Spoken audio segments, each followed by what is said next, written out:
Everybody, that is right, everybody. Welcome back to another edition of Inside the Wild here on Inside the Zone with Mateo. So glad you decided to click on this video. And again, I hope you guys are entertained. Yes, the Minnesota Wild season is over. They lose in 5 games to the Colorado Avalanche. Yes, they are eliminated. And I'm here. I'm here, as always, to break down what happened in Game 5. We'll take a look at the season because it was a pretty successful season. And for a majority of the episode, we'll take a look at who I think they should, re-sign, who they should let walk, and some trade possibilities, just really looking ahead to the 2026 and 2027 seasons, if you will. But first of all, let's go to Mateo's show batting order, where, yes, we do this every single episode across the podcast, all the podcasts, not just hockey, but basketball, football, baseball, etc. It's basically just a roadmap, a show roadmap, if you will, of where we're going. I like to give you kind of an idea of where we're going. And there's 3 things, again. I kind of said that just a couple seconds ago, but we'll take a look at the crucial collapse. We'll take a look back at a pretty successful season. And then, do I think there will be numerous new names? We'll figure that out in a little bit. But first of all, hit that like button, hit that subscribe button. Thank you guys so much for watching. Thank you for clicking on this video. And now it's time. It's time to go into the big collapse. What did I call it again? I called it the crucial collapse or the massive collapse, whatever you want to call it. I just was having some fun with the alliteration. But yeah, let's get into it. I mean, y'all probably know what happened. But for those of you who do not know, Minnesota Wild, we're up 3-0 after 3 really quick first period goals. And then, after a non-existent second period, and then a total collapse at the end of the third period, followed by the overtime winning goal from Brent Kulak, the Minnesota Wild fell by a score of 4-3 to the Colorado Avalanche last night, eliminating them from the Stanley Cup playoffs. In a series that had a little weird start, that 9-6, and then the drastic goalie change from Wallstedt to Gustafsson, resulting in another loss. But then the Minnesota Wild battled back in a dominant performance at home in front of their home fans. They won 5-1 in Game 3, but only then to lose again 5-2 in Game 4, and then ultimately lose in overtime 4-3. 3 early goals. 2 from Nick Foligno. 1 from Marcus Johansson. All within the first 15 minutes. It was 3-0 heading into the first intermission. And then Parker Kelly, man, what a series he had for the Colorado Avalanche. Got on the board in the second period with assists from Brent Burns and Brent Kulak, who would eventually score the game-winning goal. Made it 3-1, and, in a period that was really controlled by the Colorado Avalanche. And then in the third period, with 16 minutes and 27 seconds into the third period, really at the end, about 4 minutes to go, Jack Drury scores the second of the postseason from Davion Taves and Nicholas Waugh, making it 3-2, and then exactly 2 minutes and 10 seconds later, Nathan MacKinnon scores one heck of a goal. If you're on my YouTube audience, you saw it in the intro. You heard it from Kenny Albert. If you were on my audio audience, either on Spotify or iHeartRadio or anything. And then you also saw or heard the OT game winner, Brent Kulak. First goal of the postseason from Natchez and Parker Kelly. Man, he's there again. Parker Kelly was all over the series for sure. But man, what a goal. No chance for Jesper Wallstedt. And that's how the Minnesota Wild season ended. Very fitting for a Minnesota team. If you're a Minnesota fan, if you know, you know, if you will. Shot chart. There are tons of shots both ways. But, 34 shots to the 20 shots. That's Colorado had 34 shots. And the Minnesota Wild only had 20. Hits were very even, 32 for the Avalanche, 31 for the Wild. Really clean game in the penalty area, just one power play for each team. Surprisingly, Minnesota, although missing their top center in Joel Eriksson Ek, were able to win 52.2% of the faceoffs, which was definitely a big area of concern. But I guess there were more things to be worried about than just the faceoffs. 18,000, by the way, witnessed that thrilling comeback from the Colorado Avalanche. Now the Colorado Avalanche are back in the Western Conference Finals, awaiting the winner of Anaheim and Vegas.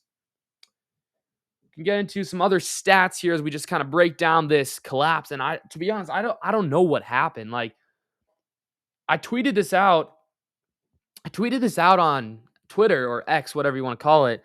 At the end of the third period, at the end of the first period, I was saying, why are you winning 3-0? What are you doing here? Let me find that. Let me find that tweet. Because I was like, what's going on? Are you giving us false hope? Basically, that's what I was saying. And sure enough, they were. But this was just like, what are you doing? Like, what is going on?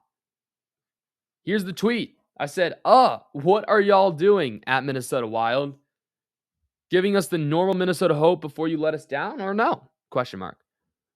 Then I also asked what were y'all's thoughts after the first period, Wild up 1, and of course, that meme says it all. The GIF sends it all. Because what was going on? We didn't know what was going on. Not even the stars were scoring. It was fourth liners scoring. Nick Foligno, who they brought in at the trade deadline, and Marcus Johansson, who's been quiet all series. But sure enough, they gave us that false hope because that's just what Minnesota sports does. You know, I'm preparing for the worst. I'm preparing for the worst for sure with the Timberwolves tomorrow, but you know, we're not going to talk about the Timberwolves until they actually do get eliminated. But man, it was a very interesting game. And it was, I mean, just to sum it all up, and I don't want to keep repeating myself, it's just the most typical Minnesota thing to do. The tweet says it, the box score says it. I mean, you were in control in the first period. And then they took their foot off the gas pedal. And also, I don't want to say they completely ignore playing. I thought they played with good intensity. They just couldn't get out of their zone because Colorado is that good. All right? People are saying, oh, you know, like they didn't even try to play offense the last two periods. Well, there's some truth to that, but also the Avalanche are just a good team. And they went down 3-0. They changed their goalie. And all of a sudden, when they changed their goalie back to Scott Wedgwood, I mean, they look like a completely different hockey team. And props to them. That's the marks of a true champion. 12 giveaways for the Minnesota Wild, 11 for the Colorado Avalanche. 4 takeaways for your Minnesota Wild, but 8 for the Colorado Avalanche. And I mean, you can, if you're on my YouTube audience, you're watching, you can see all the rest of these stats. I'm getting a really clean game penalty-wise. Both teams did score on the power play, but I mean, it was an even game, so that really wasn't a factor. Faceoffs were dead even. Everything was even, except the shots, which the Wild were leading after the first period in shots, but then after that, they got outshot, they got outplayed. And, you know, that is what it is. We can take a look at some box score, and we'll try to dive deeper into the performance from the series in general with hockey. What's it called? Hockey stat cards. They're an amazing website. We'll take a little look at their charts here. But from this game specifically, because we'll then look at the series as a whole. Matt Boldy finally showed up in this series. He had played pretty well against the Dallas Stars, scored some goals, but man, he's been non-existent, and then at least he got some 2 assists. He was in -1, though, in 23 minutes of ice time. Nick Foligno had 2 goals, probably the best game we've seen him play in a Wild jersey. I thought he looked really, really good, and a little hint for later, I think he won on a little contract extension here with the Minnesota Wild. His brother Marcus played interesting as well. Not an amazing performance from Marcus Foligno. I thought Hartman, Aside from a couple little mistakes, I thought he played okay. Definitely not his best game by all means, but really you could say that about almost every player on this team. But again, he wasn't terrible. Marcus Johansson finally got on the stat sheet with a goal. Kirill Kaprizov, 0 shots. Yeah, I mean, you kind of got to shoot more if you're making $17 million. Well, actually, that's not going to happen until next year, but still, people are, directing a lot of hate towards Kirill Kaprizov. A lot that I don't think is deserved. I think he's playing, he showed up almost every single game. Yeah, he made good passes, but I know you want him to shoot, but when, you can't just rely on Kirill Kaprizov. It's a whole team effort. It's a team sport. It's not tennis. It's not golf. It's not an individual sport. You got to rely on your whole team. And I do think your whole team let you down, really, over the course of this entire series. Michael Mkhitaryan, I thought he played great. I thought Sturm played out of his mind as well. Tarasenko, another letdown of a game, disappointing game. Trenin, again, kind of disappointing. Yurov, my goodness, what a big fall off from him. But we also must remember he's a rookie. It's his first kind of playoffs.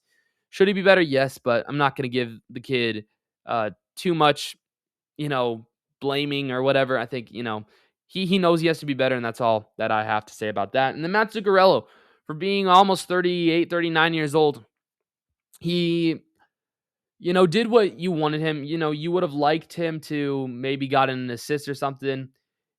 I think he played okay. And over the course, again, of this series, I don't have a major problem. Of course, he needs to shoot. Him and Kaprizov had 0 shots on goal. But over the course of these playoffs, over the course of this season, they have also been 2 of your most reliable players. So I'm not going to hold them as much. Obviously, we need to hold them accountable. But if you get what I'm saying, I don't think we have to be as mad. Obviously, it would have been nice if they would have showed up. But they've also had a bigger history of showing up, so we know that will come. Unfortunately, though, they just couldn't do that when the lights were the brightest. Over on the defensive side, Brock Faber, again, a really, really solid performance from him. Another great solid performance from Quinn Hughes as well. Hughes got another assist. Damian Hunt, I thought, has stepped into this role with the injured Zach Bogosian. He's been awesome. Jeff Petrie, I thought, was pretty mid. I mean, you got him for this depth defense spot. He's stepped into that role pretty nicely. But man, as Jared Spurgeon and Jake Middleton have had, they've just had such a bad postseason, a bad end to the year. There are some serious questions around these guys for sure, and we'll talk a little bit more about that in a second. I thought Wallstedt played good. I mean, just some of these goals are just they're great goals that the Colorado Avalanche are scoring. I mean, the McKinnon goal is absolutely insane. The Kulak game-winning goal, he had no chance. I'm not going to blame Wallstedt whatsoever for this. I think he had a really strong season. I think he did enough that he's going to be the starting goaltender for your Minnesota Wild next year, which definitely could make Philip Gustafsson somebody on the trade block. But again, we'll talk about that in a little bit.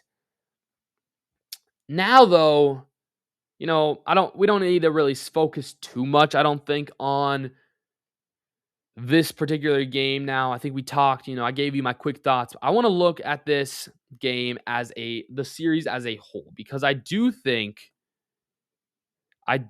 this is very key to break down. Okay. I hope this works.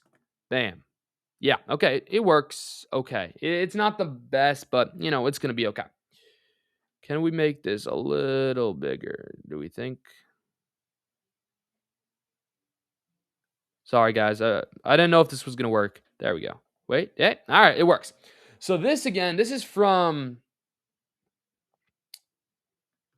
Oh, shoot. Okay. Good. Perfect. This is from our friends at Hockey Stat Cards. And for those who do not know what this, is, and if you're a little confused by it, let me explain to you how this thing works. So the more each player, as you can see each player, the more your stats or more your lines are on to the right side means you're impacting your team in a better way, right? In a positive way. That's why I have the positive sign on the bottom. And then the other way, the left side, is more negative.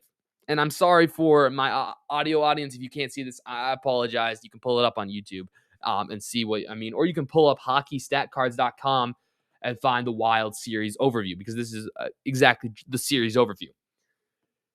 Quickly, though, the colors, what this means here, the dark blue is basically just offense. So if it's on the right, the players were, either getting points or just drawing penalties, maybe, or just playing offense, good offense, generating good offense in general. If it's on the left, it means that, or if it's on the left, that means they didn't really contribute to the offensive side as much. You really don't see it on the left too much. Normally, if you didn't contribute, you just don't see it at all. Which, as you can see from the whole series, the Minnesota Wild had a really solid offensive group. Obviously you got your two defenders, but also all your forwards were contributing to some level, obviously some more than others. For the Teal, it's offensive pressure, so really how much you're generating offense. If it's on the left side, it means kind of they couldn't get out of their zone. They weren't generating good enough offense. Light blue is basically your power play. If it's on the right, you did some good you had good chances on the power play, maybe even scored. You struggled on the power play if it's on the left. Brown is kind of brown or whatever, the maybe maroonish color is kind of your mistakes, or not mistakes, but just kind of your maybe block shots or just defense in general. And that's also orange. If it's more on the left, you blocked more shots and played better defense if it's the orange and maroon.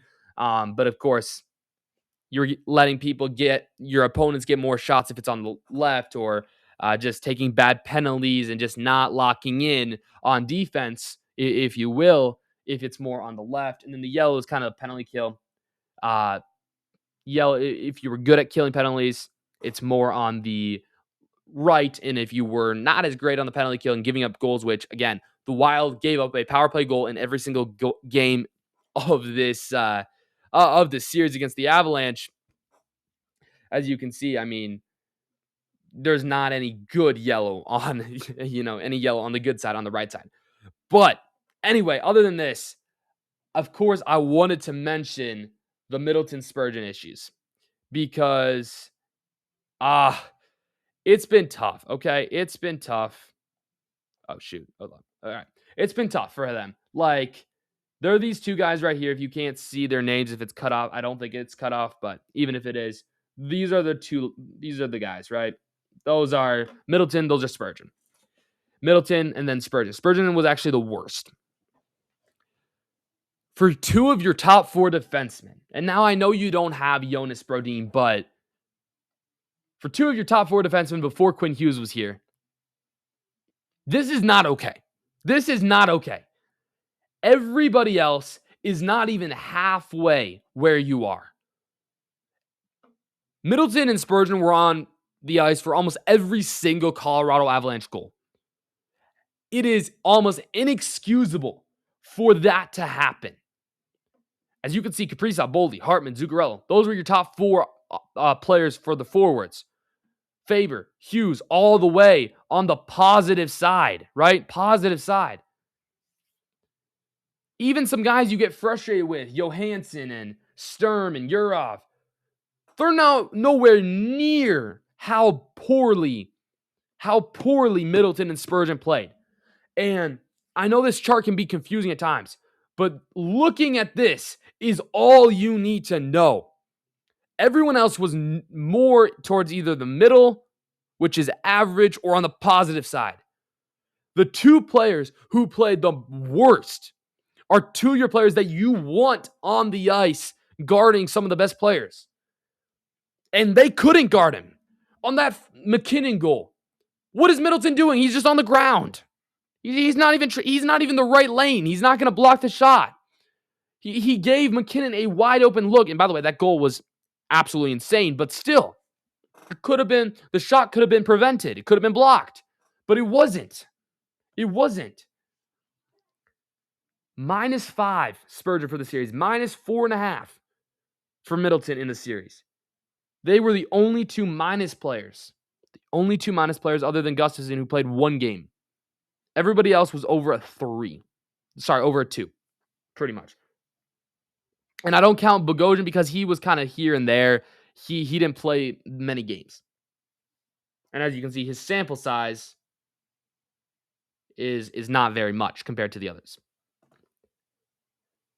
But for these two players who you're paying to be lockdown defenders, for your captain to be playing this bad, it's just a big problem.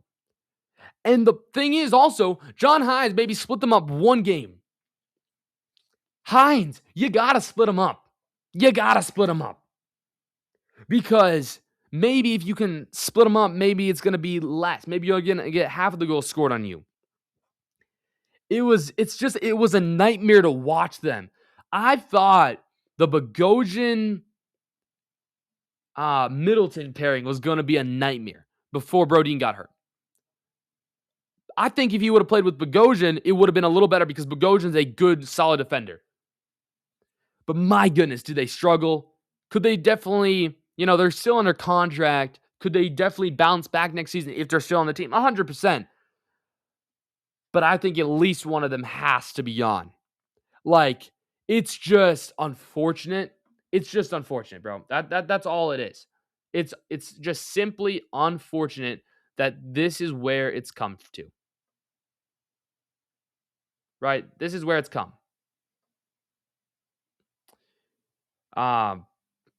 It was, you can say it was embarrassing to watch. Yeah, it was. And it's just sad to see this because especially guys like Middleton and Spurgeon who are so respected among the Wild fans. This made Wild fans extremely upset, and it's just something you can't happen, right? I want to highlight Quinn Hughes and Brock Faber for a second, but look at Quinn Hughes. Almost nothing negative. He just has a little light blue, so that's probably some turnovers or stuff like that. He was a plus 14.44, almost a plus 15 player when he was on the ice. Kaprizov, a plus 10 player. Absolutely insane. Faber was a plus 10 player. Other than that, Boldy was your next highest offensive player at a plus 7, which is still really good. And then your next highest defenseman was Jeff Petrie in a couple games, a plus 2. I don't want you to say the Stars didn't show up. They did. Look at Hughes. He has everything. His defense too, like Orange's defense. It's good defense. It's good offense. It's good playmaking. Good penalty kill. Good blocks. He does everything. Kaprizov, there's some good defense. There's some good offense. There's a little poor defense right there, but that's okay. There's good playmaking. It's Boldy, yes, he's a goal scorer. And I would say he's probably a better goal scorer than Kaprizov currently. But Kaprizov still has one of the highest goal totals by a player in the postseason.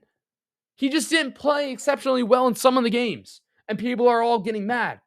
In my opinion, Kaprizov had more better games than Matt Boldy. He had more better games than almost every other player on this team, other than maybe Hughes and Faber, because they played their butts off every single night.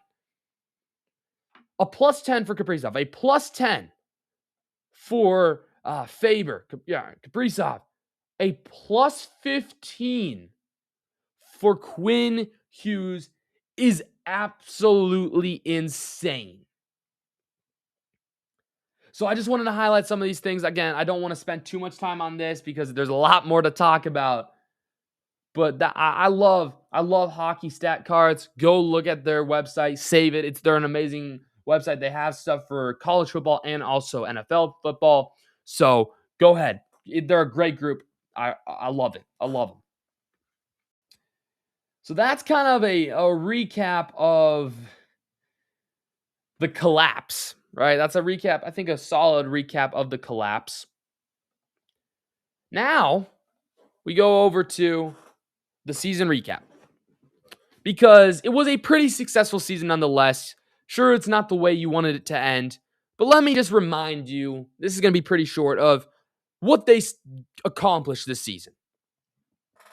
They had a record of 46, I believe, and 24 and 12, about 104 points. Sorry, I didn't add that. Kaprizov, 45 goals, 44 assists, 89 points. I'm pretty sure that is exact. He was a plus 10. He was amazing. But you know who also was amazing? You know who also had a great year? And I'm a Matt Boldy hater, but man, he had a good year too. 42 goals, 43 assists. You had two 40-goal scorers, which is almost unheard of nowadays. I think McDavid and Draisaitl were a group. I don't even know. Draisaitl missed so much time. I don't even remember. I don't know how many teams had two multi 40-goal scorers. I don't even know how common that is for the NHL. Boldy was a plus 18 too, so he was getting it done both ways. But I do think Kaprizov was playing more of the better players in quotes, so it's a little bit more respectable. But still, Boldy played a great season. He had a great season by far. Quinn Hughes, 5 goals, almost 50 assists, 53 points plus 6, but that's only in a small sample size. He'll probably have 12 to 15 goals, close to 60, 70, maybe even 80 assists next year. Who knows what might happen in potentially his last season here in Minnesota. He was absolutely amazing. And he was amazing in the postseason, as we already talked about. For Brock Faber, 15 goals, 36 or 37 assists. Don't remember exactly the final stats. About above 50 points. That was all that matters. He was a plus 18. He was getting it done. He was your top defenseman before Hughes came here. 15 goals for a defenseman was one of the best in the league. Absolutely. I mean, he's getting it done on both sides of the ice. Amazing. Amazing. Brock Faber. And then the goalies. Oh, sorry. Never mind. Not the goalies. You had 80, 15-plus goal scorers. 9 40-plus point players. Absolutely insane. You had the depth. Obviously, it didn't translate into playoff success, but you had the depth. You had the depth. So I'm just trying to remind you guys, it's Minnesota fans. We're always going to get like, we're like, why does this always happen? I'm trying to remind you, we had a very successful season. The goalies, both goalies, played out of their minds. A combined 2.64 goals against the average, 91% save percentage, 4 shutouts to each of the goalies. Jesper Wallstedt, Philip Gustafsson both played their butts off for the Minnesota Wild. Absolutely insane season. And then here in the postseason, you can't forget, yes, I know it stings that you lose in 5, but the Wild won their first playoff series since 2016, or 2015 possibly. I think it's 2016. In over a decade, they won their first playoff series. They beat the Stars in 6 games. Now here's a little bit for the bad, as just to recap. Yes, we did lose Brodin. They did lose Joel Eriksson, both against Dallas. And they did lose to the Avalanche, but you can't let that. I think you got to take some good away. Obviously, Bill Guerin is not going to take good away from this season because he wants the cup. But now that you've shown that this group or some part of this group can get out of the first round, now you build. Now you build for a Stanley Cup run. And now that's where I'm going to try to give my advice, my opinions here on what they should do here in the offseason. We're going to use a tier list I made for, ranking how safe each player is. And then we'll put it into a full simulation. Not simulation, but we'll try to see all the math work out and stuff. If you know, you know. So we're going to start here. I believe this is Michael McCarrion. Yes, it is. Michael. And by the way, here are the categories. We have untouchable players, number 1. Number 2 is pretty safe. 3 is under contract. 4 is if the right call comes, you can trade him. 5 is future is undecided. 6 is free agent walks. And 6 is won't be on the Wild next year. So, Michael McCarrion. Michael McCarrion, I don't remember. I'm going to have to keep looking here. Yes, he is a free agent. Is he a restricted or unrestricted? He is a unrestricted free agent, so he can sign anywhere. You could let him walk, for sure. You could 100% let him walk. But I don't think that's going to happen. I think... Oh, I forgot to add... Hold up. Pardon me. I forgot to... Can I add a table? Oops, my bad. Add row above. And we'll add it to be... We'll add blue. Oh, what? Oh, my bad. I forgot to add sign them. Sign them. We'll just say sign them. Why can I not spell? My goodness. Sign them. I forgot to add that. Don't remember why. Then this color will be like, we'll go teal. So that will be one up there. Oh, we should probably. Y'all get to see some behind the scenes here. You want to know what things go on here behind the scenes? This is what goes behind the scenes. Me trying to figure out how to work some of these things. There we go. There we go. This needs to be a darker shade. Sorry about that. I don't know what was going on. I had to edit that all out. But anyway, now we got the right categories. Untouchable players at 1, pretty safe 2, under contract 3, 4 if the right call comes, 5 sign them, 6 future undecided, 7 free agent walks, and 8 won't be on the Wild next year. So starting off with Michael McCarron, again, I think they could definitely have him walk, but I think they will sign him to a pretty chill deal. I think they do have some money. They just can't sign everybody that's a free agent. And by the way, for those who don't know who the free agents are for the Minnesota Wild this upcoming year, it will be Vladimir Guerrero. Not Vladimir Guerrero. Vladimir Tarasenko, Nick Foligno, Matt Zuccarello, Bobby Brink, Carson Lambos, Samuel. I mean, some of these just AHL players that we're not going to talk about. Michael McCarron's right down there. David Spacek, which is going to be an interesting name. Marcus Johansson, Robbie Fabry, Cal Peterson, Ben Jones, Damian Hunt, Nicholas Abul Kabul, and Jeff Petry. So there's a kind of an idea. Not too many big names except some of these guys. But anyway, I think we can definitely work around about that. Let's go back, though. I think, Michael McCarron, I think he's done enough to stay here. I think you sign him if you're Bill Guerin, and I think he will sign him. Ryan Hartman, he's under contract, right? He's under contract for sure. How many years is he? That's the one thing I never remember about. He has this year. He'll be an unrestricted free agent next season. So we can have conversations about that next season. I think he could be a trade chip at like the trade deadline if you need to move an expiring deal. And actually, I'm going to move him up to pretty safe. I don't think they're going to trade him, okay? I could drop him down if the right call comes, but I think they like him. I think he's, who knows if he's the number 1 line center next year. I don't think he'll be the number 1 line center next year, but I think he's pretty safe, right?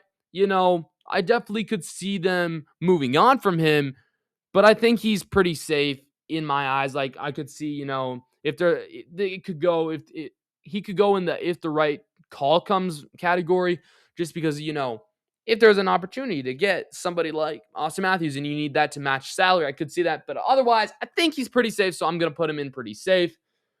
Vlad Tarasenko. It was nice having you, bro, but you're going to be a walk. We're going to let you walk. I'm sorry. I just don't think he did enough unless he takes a very low contract, a team-friendly contract, then maybe. But other than that, I think you let him walk. He's a nice little 1-year deal. Danilo Yurov is a very interesting thing. He's a very interesting player. However, I think, he's under contract. We're going to let him play. I think, it's too early to write him off. Again, if there's an opportunity to, if the Toronto Maple Leafs want us, if the Wild really want someone like Austin Matthews, they want Danilo Yurov. If the right trade comes, that's where I'm actually going to put him. Because he's young, he's an intriguing player. I don't want them to trade any more young players.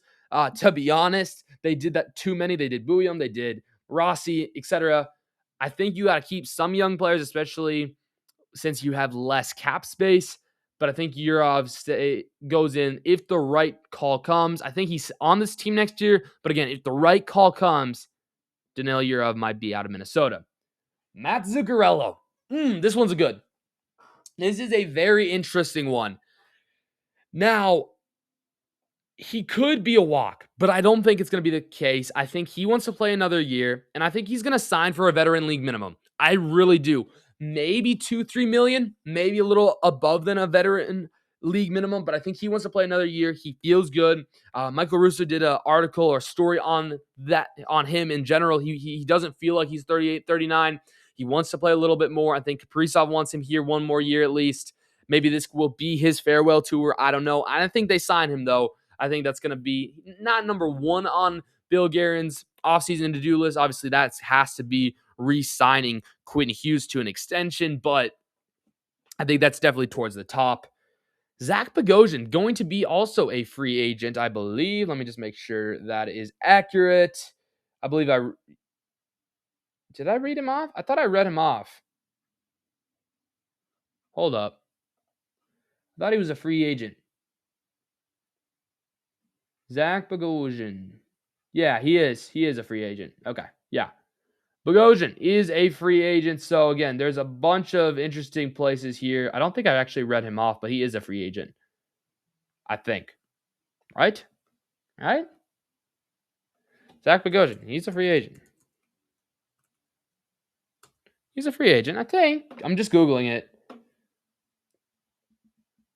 2-year contract extension. I thought he was a free agent. He better be a free agent, right? Yeah, he's a free agent. Okay, he's unrestricted free agent. All right, good. I'm not messing anything up there. Zach Bogosian. He had an interesting year. He got hurt in the playoffs, so we didn't really get to see a lot of him. Just though here I'm going to put him in future undecided. I think he's definitely replaceable, especially, I think either Petrie or Bogosian is back, one of the veterans. But I don't know. And I think money-wise, you're going to have to figure some things out as well. So I think Zach Bogosian is going to be in future undecided. Age is a big factor. What he wants to do, maybe he wants to retire. I don't know. I think future undecided is the perfect category for Zach Bogosian. Another player who was injured for most of the playoffs and happens to always be injured for the postseason is Jonas Brodin. He's next. And we love Brodin over here. We love him. And I think he comes back. I think he does come back. However, I think he has to go if the right call comes. I think you have to be open. You have to be open if you're trying to grab the Hughes brothers. He has to be probably in that trade package. Probably same with Urov. I think if the right call comes and you can hopefully get a less injury-prone player because injuries have killed the Wild. I mean, you could say that's one of the major reasons they didn't do as well. That's why they lost in 5 games to the Avalanche, because they didn't have Eric Sinek and Brodin. But every time we come to this point, whether they're a first-round exit or missing the season, we're always talking about Brodin and Ek injured. And we're going to here. Where's Ek? I'm going Ek right here because we're talking about the same thing. Ek has to be in that same category too, but I'm going to say he's the most valuable out of these 3 so far, Urov, Brodin, and Ek. If the right call comes, you have to think about it. You have to think about it just because you never know what you can get, and we don't know if he's going to be healthy at the end of the season, all right? The only reason I don't have Ryan Hartman in if the right call comes is because he has been consistent. He is rarely hurt. He is what you need for playoff hockey. He's scored 20-plus goals this season. He just he's been so good. Now, do I see them re-signing him next year? That's a question for next season. But I know Ek is so important. But it's really hard when him and Brodin are both injured all the time. So they're both going to go if the right call comes. The next 2 players are in a very easy answer. Brock Faber is easily untouchable. Same thing with Quinn Hughes. I'm going to put Faber a little bit more untouchable just because you maybe end up trading Hughes to the Devils next season if you're not playing well, but I think he's obviously untouchable. You have to say he's untouchable. Faber's untouchable. Do I have to say much more? No, not really, because they're just simply untouchable. And actually, to just continue with this little untouchable conversation, the last untouchable player is going to be Kirill Kaprizov. Out of these 3, though, to make us have a little conversation here, out of these 3, who do I think is the most untouchable? I think the most untouchable now is Brock Faber. I think the second most untouchable is Hughes and then Kaprizov. I think those are that's my order for untouchable, but they're all pretty close. They're all pretty close for sure. Who's this next guy? Is this Bobby Brink or is this Hunt? I always forget what they look like. Hold up. Yeah, this is Damian Hunt. All right, Damian Hunt, man, what a guy. He has stepped into the role. He stepped into the role really well. And me personally, because I think this team is going to look a little different, I think Damian Hunt deserves a shot. I think he deserves a shot coming into training camp. I think you play him a lot in preseason. I could see him making the third pairing this upcoming season. Is he a free agent, though? That's the one thing that he is, I'm pretty sure, right? Yeah. That's the one thing. He is a restricted free agent, so you can get something in return for him if they sign elsewhere. I think you sign him, though. I think you sign him. I think he's legit. He's going to be here for us. He's not going to be anyone crazy, but I think you definitely re-sign him to a pretty cheap deal. And yeah, I think that's pretty fair. I think I was really impressed. I think a lot of Wild fans are impressed. Really, NHL fans are impressed from Damian Hunt. He was able to step in. You need to save money, and he's a great way to save money. So that's kind of why I have them there. Now we get the interesting one. Jake Middleton. And now Jake. I've loved having you here. Loved it. You've been great. I liked when you had those mustache. But here's the thing. You're 31 years old. You're on a 3-year deal now with 3 more years left. You're not going to be here next year. I'm sorry. If Jake Middleton is still on this team in 2026 for the 2026, oh my gosh, bro. For the 2026-27 season, I might lose my mind. You just can't have him. And I think Billy Gueirn knows that. I think Jake knows that. But I do think you can get something in return. It's going to obviously be a trade. I don't know who you're going to get in return, but I do think he'll not be on this team. And I don't think I'd have to defend my case very much for that. And so, yeah, he's the first, won't be on the Wild next year. Now we got Nico Sturm. Nico Sturm has, I think, 1 year left on his contract. Yeah, he does. Before he will be an unrestricted free agent in 27-28 or in the 27 offseason. So, yeah, he'll be under contract. That's almost the perfect, ranking area, the perfect tier for him. I don't think, again, I don't have to say much about that. Jeff Petrie, I think you'll let him walk. He's almost 40 years old. I think, again, that's pretty easy. And then I believe this is Spacek, right? Spacek? Yes. Dude, I am excited for David Spacek. He is from Columbus, Ohio, but he is an international player. He was a 5th-round pick in the 2022 draft. He played a couple games 2 games. I think the last 2 games of the season. He's definitely going to be. He's definitely one of these highly prospected, highly scouted, highly anticipated players, and I want the Wild to give him a chance. Okay, he's going to be technically a free agent, but you can give him another really entry-level deal or something like that. He was a -1 this season. It was in 2 games. He didn't do much, but I think you got to give him a chance. He's been, highly anticipated, highly, favored, whatever, talked about. Everybody wants to see what Spacek can do. I don't think he's not like a Faber level defenseman, but I think he could be an interesting replacement for Jake Middleton or a replacement for maybe a Zach Bogosian if that doesn't go. I think Spacek, you definitely re-sign him and see what he brings. I think he should definitely have an opportunity to be in that third or second, maybe even second pairing. We'll see how the defense aligns, but probably third pairing, maybe with Damian Hunt. I wouldn't be mad at a third pairing with Hunt and Spacek, or Spacek. I think it's Spacek. I would really actually be really intrigued to see what that third pairing would look like. Again, probably that would mean then no Middleton and no Bogosian, but again, things can happen. It's going to be interesting. I would definitely not mind that at all. And now we got Jared Spurgeon, our wonderful captain. And to be honest, I could say pretty safe for being the captain. I could say under contract. I could say if the right call comes, you can trade him. I just think his future is undecided. I'm going to put him, higher up in the ranking just because I think he has more respect than, being the captain and everything. but he struggled just as bad, maybe even worse than Jake Middleton. He's been here for so long, which I think, they'll probably keep him. But me personally, I don't know what to do with him.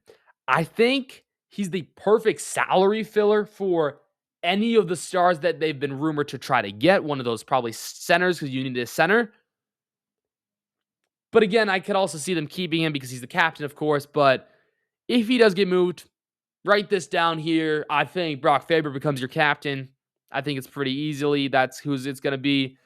And man, it's just going to be interesting. It's going to be really interesting to see what they do with Jared Spurgeon. It's also going to be really interesting to see what they do with the Gus Bus. Philip Gustafson's next year, and as much as I love you, my guy, bro, I love Gus Bus. He's making close to $7 million for the next 3 years. Jesper Wallstedt, he'll be a restricted free agent after the 26th season. So he's got one more year left here, $2 million. That is a significant $5 million less. And even if you want to just keep the money and trade him for somebody else, it's you're going to probably use him in a trade. Philip Gustafson, maybe now more than ever, it's super crystal clear that I don't think he's going to be on the team next year. I think Wallstedt has fully won that position as starting goaltender. You saw it in their decision to start Wallstedt over Gus. Gus is not happy. He wants to be the starter. There's a bunch of teams out there that need a goalie. He can be that guy. We can get probably a decent return for him. He had a pretty good season. And then I think you just find a pretty cheap backup goalie for Wallstedt. And Wallstedt probably starts 50, 60, maybe close to 70 games, of course, hoping he stays healthy. So, yeah, man, it hurts. But, Gus, it looks like you're going to be on your way out here, in the next couple months. But Wallstedt, he is pretty dang safe. He'll be, all the way up here close to Ryan Hartman. He's going to be your goalie. When they drafted you, we were wanting to have you be our one and only franchise goalie. And you're going to have a chance to do that. You've looked promising early on. It was the series loss against the Avalanche was definitely not on you. And, it's going to be interesting to see what he can do here, probably, again, as the starting goaltender for your Minnesota Wild coming into the 26th and 27th season. I think he's going to be excited. He's probably excited, and he's also hungry for revenge. He looks like a true competitor, which, of course, is obviously what you want to see. Jakub Trenin, he's still under contract. So, again, another perfect tier for him is right there with Nico Sturm with the under contract. It just makes more sense. Trenin, 2 more years, making $3.5 million. I think we could see him be traded again at the deadline, similar to Ryan Hartman. If there's somebody out there, we could definitely put him if the right trade comes. You could put almost all of these players in. If the right call comes, you could definitely be wanting to trade him. I've also heard maybe they're going to trade Wallstedt and then keep Gustafson. I don't think that's going to happen, but you could put almost everybody except the untouchable players in if the right call comes.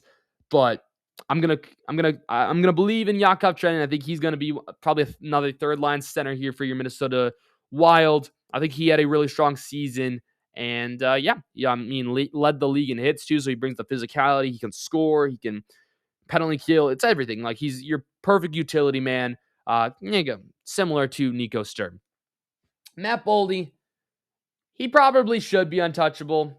I'll put him in untouchable just to make y'all happy. If I really chose it, I would definitely put him in pretty safe because I would not be surprised if there is a Jack Hughes and Luke Hughes trade. I would not be surprised at all if Matt Boldy is involved in that package, but we'll put him in the untouchable because I don't think he's going anywhere this year. I think possibly at the deadline, that's when they could make a move for both of the Hugheses. That's where you could talk about it. But coming into this season, Matt Boldy is going to be an untouchable player. You got the Foligno brothers, Johansson, and then Bobby Brink here, which could all be, interesting. They could all fit in the category of re-signing them or future undecided. I'm going to go with Marcus Johansson here first. I think he's not going to be on the Wild. I think it's an easy $2, $3, $4 million to save on you. He's very replaceable, very easily replaceable. That is. So, yeah, he's not going to be on this team. I think that's pretty clear as well. Bobby Brink, he's going to be a free agent as well, and I I don't know what they're going to do with him. If you can sign him to a cheap deal, I think you do. And I'm going to, for that, I'm going to put him at future undecided. I think I'm definitely leaning way more towards being a walk. You just kind of let him go, sign him with another team. But he's also from Minnesota. Maybe you can start on the third or fourth line, making, if some moves happen. I think his future's undecided for now, but it's going to be a very interesting project. And now we got the Foligno brothers to round things up. Obviously, Marcus Foligno, he's on a contract. He's gonna stay here. And then I think you re-sign.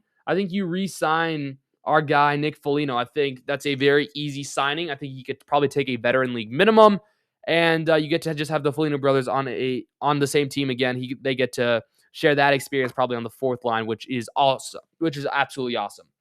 So again, there's a look at what this tier list looks like.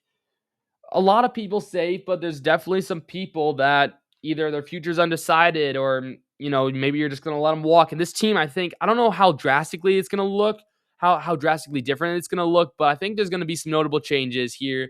And before we end the video today, we're going to go over to Puck GM, and I'm going to try to work out something here and try to give us a little preview here for the 26 and 27 season. So 17 players currently under contract. We have $13 million to spend. So, again, Damian Hunt. This is going to be an easy, look at that. That's pretty much true. I'm going to give him that contract. That's a really cheap contract. I like that. Again, I think some of these guys, Lambos and Oscar here, they'll be signed, but I don't know what money they're going to be signed to, so I'm not going to do any of that. Bobby Brink, I think, what is this, unrestricted or restricted? This is restricted. Okay. So technically, if somebody signed here, Bobby Brink, what do you do with Bobby Brink? Ooh. Bobby Brink, man. It's an interesting one because I'm going to leave it here for a second. I don't know, but I want to make sure Spotcheck gets signed. I think I think he gets signed to kind of the similar one that I did for Damian Hunt. Pretty chill. So now you're down to $8 million. And then I think a lot of these guys just, I'll let Bill Gueirn figure that out, of course. Then I do want unrestricted free agents, right? Of course, we want to see who's still an unrestricted free agent that we could try to go out and get. I know Ovi's going to be a free agent, which could be, of course, very interesting to entertain with that. But I don't think that happens. You'd have to give up everybody else. So, for Bobby Brink, you could give him a pretty big contract, I think. But we'll see. Well, I don't know. Let me know, guys, what you think the Timberwolves, what the Wild should do. But here for the Wild, unrestricted free agents, meaning they could sign anywhere. I think, Kabul is a walk. But Gojin, I think for the time being, you're just going to let him walk just for the sake of this experiment. Foligno, they say a 1-year minimum deal. I think that's all. What is Veterans League minimum? What is a Veteran League minimum here? What is? Oh my gosh. I don't know what it is. I get it mixed up with because basketball's league minimum is different than hockey's league minimum. So, I never totally know about that. But we'll come back to Nick Foligno. I do think we re-sign him. Johansson again. I think we let him walk. Michael McCarron. I definitely think we re-sign. Just again, the money is so tight that you want to make sure you get the right guys. So, for instance, Matt Zuccarello. Matt Zuccarello is interesting. Okay. Veteran League minimum is $850. Okay. So I think that's what we could do easily for Nick Foligno. Where are we at? Foligno. There we go. Minimum. I'll bump it up. Whoa. Let's bump it up. I'll give him just short of minimum at 900,000 for a 1-year deal. I think that's pretty chill for him. And I'm actually going to do the same thing here for Zach Bogosian. And then McCarron. I don't know about McCarron. But for Zuccarello, I think it's obviously a 1-year deal. I think it has to be like, I don't know, can we do it for 2.5 mil? I think 3 million is pretty solid for this. 3 million, 1-year deal. I think something around there. Now we have 3 million to sign McCarron, which I mean, again, this is what I think McCarron gives you. I think 2 years, not that much money. Like Trenning's making 3 mil. Maybe can we go like 250 to 2.5 million? Let's do 2.5 million. And so now we have under $1 million in cap space, which is again a very interesting thing. It's an interesting category here. So again, we have less than $1 million in cap. For then the next season we would have 40 million though, because then upcoming would be, of course, Zuccarello would be another free agent, but I think he would retire. Stern would be a free agent. Foligno would be another free agent. Hartman would be a free agent. But then you also have Hughes as a free agent, Spurgeon a free agent, Bogosian, Kerstead, Viking, Gustafsson, Nyberg a restricted free agent though. So yeah, I think, maybe Hunt and Spacek making a little too much money and then you end up having a little bit extra. Obviously, there's still some buyouts, but I think this is solid. I think this is really solid for sure. Oh, Bobby, what we were gonna do for Bobby? Yeah. I just think for the cap space. Well, maybe hold on. Maybe we try to work out a trade here. Maybe if we try to work out a trade, we can try to get Bobby back. Like, I know people are saying like, oh yeah, we want the Maple Leafs trade. We want Austin Matthews. And now if Austin Matthews actually comes here, I think your free agency looks a little different. Before Austin Matthews, he's making $13 million for the next 2 years. For the Minnesota Wild, I think it would have to be, would it be like an Ek contract? Like Ek's contract would line up good. I don't know. Like maybe, I mean, they get a good asset. Maybe it's a Brodin. Maybe it's a Spurgeon's expiring deal. So, and that wouldn't fit where they're going. Maybe Brodin for the veteran. Maybe it's like Brodin and Yurov. Would it be Yurov? Would this go 2 million? We have, would this work? And then we'd probably give up a first round pick, right? I mean, that would make the most sense, right? But we don't have a first round pick for 26, so it'd be a first round pick for 27. Would this go through? We'd be under $5 million. So say that goes through. I don't know if that's enough for Austin Matthews. Ah, man. So we would have to get rid of 5 million. Like, what would that be then? What would that consist of getting rid? Oh, Middleton. We add Middleton to that trade. Hold on. Can we undo? We should be able to do that, right? Where's the undo button? Oh my gosh, bro. Can we undo transaction? Undo latest transaction, right? Right? No, I guess not. Yeah, so we can, I guess, go back to trade here. And the Middleton, I mean, that I guess is the easy one out. So obviously Middleton's gonna be, yeah, I forgot about Middleton.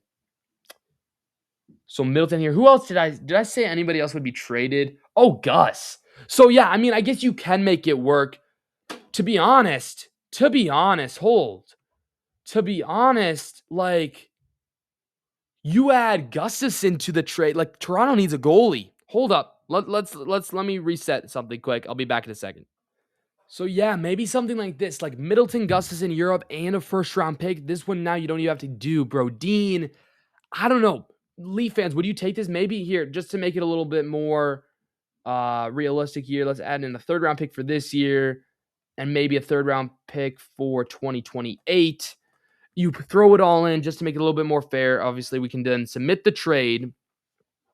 This would go through. We would just be a little bit under, which I think is fine, which we could obviously then adjust salaries. So what would it look like here? What would the lineup look like? This is very interesting. I feel like this could be a very interesting trade package. I mean, yeah, this looks a little different now. So obviously, I think Austin Matthews would be your number one line center with Zuccarello and Kaprizov. Then Well, oh, is X still on the injured list? Yeah, he is. Okay, he's still in the press box. Haha. That would make sense. Okay. So then Harmon would go down the third line, probably. Or do you play him off the wing with Boldy and just ignore? I mean, he's been good. He's been good for you in the faceoff, but you have so many faceoff centers. Then you have Trenning.